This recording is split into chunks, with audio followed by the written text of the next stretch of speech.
Pakistan is very fortunate that we have a very strong, very enduring, very abiding strategic partnership with China, which remains solid and substantive. And now we also have a very good relationship with the United States of America. So we are quite comfortable with that because it is not based on an either-or approach, that either we are on one side or the other side, because we retain our own relationship. And by the way, we have the better relationship with the Islamic Republic of Iran. And Pakistan played a role in diffusing tensions in the Middle East. The Iranians are very grateful for Pakistan's role, and so are the Americans for that role. Secondly, Pakistan has demonstrated by thwarting Indian aggression successfully that Pakistan has established a new kind of conventional parity on top of the nuclear parity which already exists. So India tried to leverage their size, their strength to bully and browbeat Pakistan. They failed.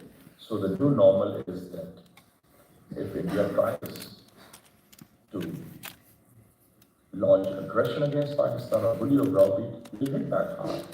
And they'll face the consequences, and they lost very badly. And even President Trump has corroborated several times that India lost 17 against Pakistan, including the high-tech Rafale. So I always say that Pakistani challenge and Chinese technology beat the hell out of the Indians. The new element is that Pakistan also is emerging as a net security provider for the Middle Eastern countries like Saudi Arabia, who have signed the Defense Agreement. And I think that in top of the 1982 agreement we had with Saudi Arabia, this is the other one that we have, which is very positive for Pakistan and for the region, because that means that this is the first such pact among Muslim countries for self-defense, for protection, for preserving peace, security, and stability in the volatile Middle East. And when we talk of the volatile Middle East, let me be very clear.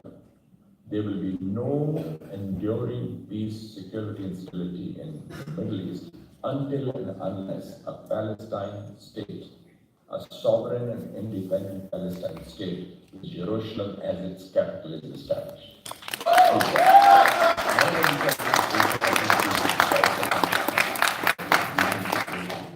Strategic space, especially under President Trump for the next few years.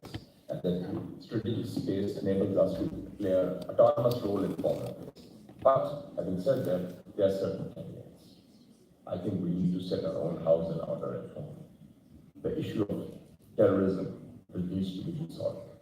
We still lack a comprehensive, a cohesive, and efficient counter-terror strategy at home, given the situation that has emerged in the last year or so, where terrorism has raised its ugly head again.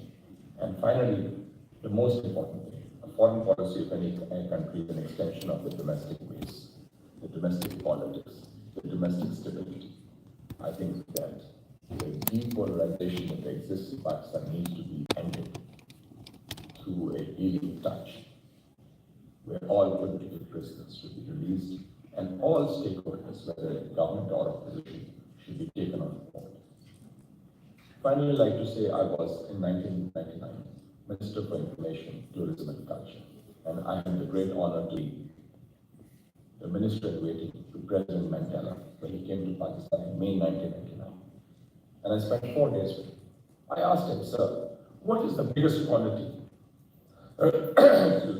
in a politician or political leader?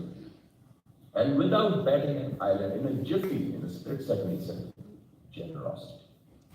Have a big heart, forgive, forget, and move on. Don't look back. That is the basis of success for any politician, any institution, or any country.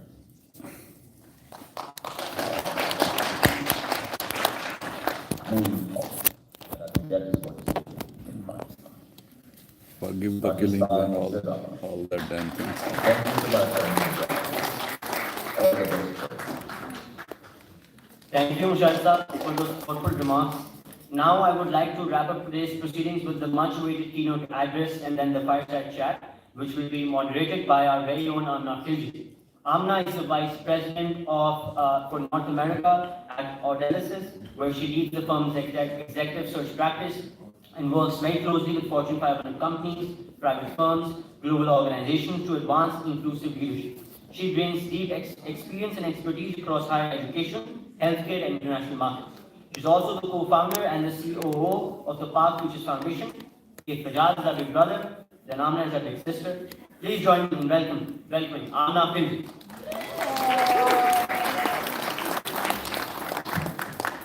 Assalamu alaikum everyone. Shanti. As Rai said, my name is Amna Khilji and I'm the co-founder and chief operating officer of the Pak Futures Foundation. Our mission is to spark a new wave of Pakistani American leadership, future ready, globally connected, and fully engaged.